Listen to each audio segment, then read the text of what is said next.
आ गया भाई, जवान मूवी का ट्रेलर आ गया भाई। कसम कितना भाव खाने के बाद इस ट्रेलर को डाला इस मूवी के मेकर्स ने। आज देंगे कल देंगे, मतलब रूमर्स फैला फैला के बातों से मुकर जाते हैं ये। करण जौहर ने भी डाल दिया कि भाई साहब इस सेंचुरी का सबसे बेस्ट ट्रेलर आने वाला है, और कहने वाला कल आने वाला है, और गाना दे दिया उसकी वजह, नोट रमैया वस्ता भैया।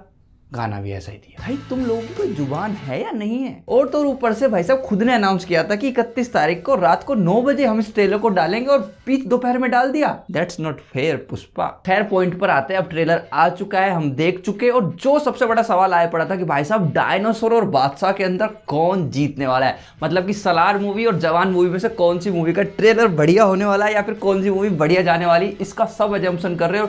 ज्यादातर लोग हैं वो कभी सलार की तरफ जा रहे, कभी जवान की तरफ जा रहे, पर ये तो दोनों मूवी आने के बाद ही क्लियर होगा। लेकिन ट्रेलर से मुझे कैसा लग रहा है वो हम अभी बताने वाले हैं। जब जवान का प्रीव्यू आया था तो प्रीव्यू देख के मुझे अच्छी खासी एक्सपेक्टेशंस हो गई थी, लेकिन उसके बाद उसके ट्रेलर में बहुत ज्यादा देरी हुई और गाने को हमको जबरदस्ती सुनाया गया, तो मेरे को ऐसा लगने लगा कि यार गाने ना कुछ ढंग के नहीं आ रहे, मतलब ना सुनने में ज्यादा बढ़िया है, ना विजुअल्स इतने बढ़िया हैं, कुछ मजा नहीं आ रहा है। तो मेरी एक्सपेक्टेशंस बहुत ही कम हो गई थी, लेकिन इस ट्रेलर को देख के वो सारी की सारी फीलिंग्स रिवाइव हो चुकी हैं। मतलब कि मुझे जितनी ज्यादा एक्सपेक्टेशंस गिरी थी वो सारी एक्सपेक्टेशंस सेम लेवल पे आ चुकी हैं जैसी प्रीव्यू के वक्त थी। लेकिन जब इस ट्रेलर का कमेंट बॉक्स खोला गया तो भैया उसके अंदर कई लोगों ने ये कमेंट कर रखा था कि एटली का वही घिसा पिटा काम, वही डबल रोल। भाई इसमें तो ट्रिपल रोल है हमारे एसआरके के। जवान मूवी के जो डायरेक्टर है उनका नाम है एटली, जो कि जनरली तमिल मूवी बनाते हैं, लेकिन मैंने उनकी अब तक एक भी मूवी का काम नहीं देखा है। तो हो सकता है चूंकि ये मूवी पैन इंडिया बन रही है, मतलब कि ऑल ओवर इंडिया के लेवल पे रिलीज हो रही है,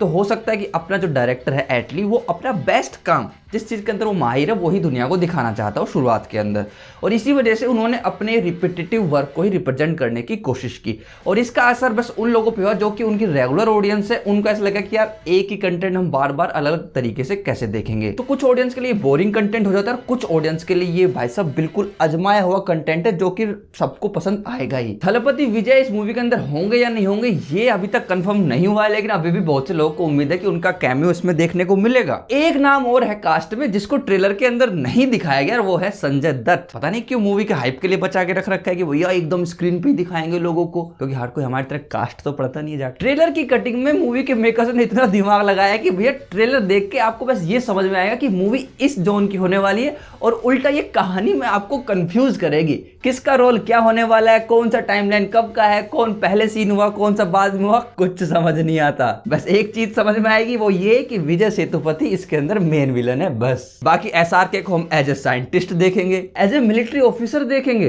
एज ए बागी देखेंगे जो कि सरकार से बगावत कर बैठा है, और एज एन आईपीएस देखेंगे, और एसएस आईपीएस भी नहीं, डीआईजी लेवल का आईपीएस। लेकिन बाप और बेटे के रोल के अलावा और कितने सारे रोल किए एसआरके ने, मैं नहीं बता पा रहा। इतना जरूर है कि भैया एसआरके नयनतारा के ससुर भी और एसआरके नयनतारा के हस्बैंड भी हैं, और ससुर और बहू की लड़ाई होने वाली है। दीपिका पादुकोण एसआरके की माँ भी बनने वाली है, एसआरके की बीवी भी बनने वाली है।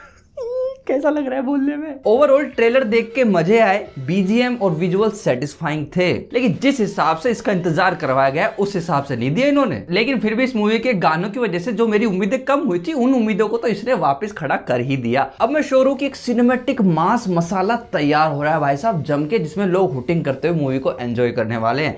लेकिन इतनी खास स्टोरी इसमें भी नहीं देखने वाली जैसे पठान में नहीं दिखी थी, लेकिन उसका रिप्रेजेंटेशन काफी इंटरेस्टिंग निकलेगा। लेकिन भैया बादशाह और डायनासोर में से कौन जीत रहा है ये तो अब आपको बताना पड़ेगा, क्योंकि भाई साहब सलार का अभी ट्रेलर नहीं आया है, लेकिन फिर भी हमें ऐसा लगता है कि सलार की स्टोरी यूनिक होने वाली है, नॉर्मल स्टोरी नहीं होने वाली है। विजुअल्स के मामले में हो सकता है कि जवान सलार से बेटर हो, बट विजुअल्स में भी मैं सलार को हल्के में नहीं लेने वाला हूं। अब आप बताओ कि भाई साहब आखिरी डायनासोर और बादशाह की लड़ाई में कौन किसे खा रहा है? जल्दी से बता दो कमेंट करके, और बताओ कि आपको इस मूवी का ट्रेलर कैसा लगा।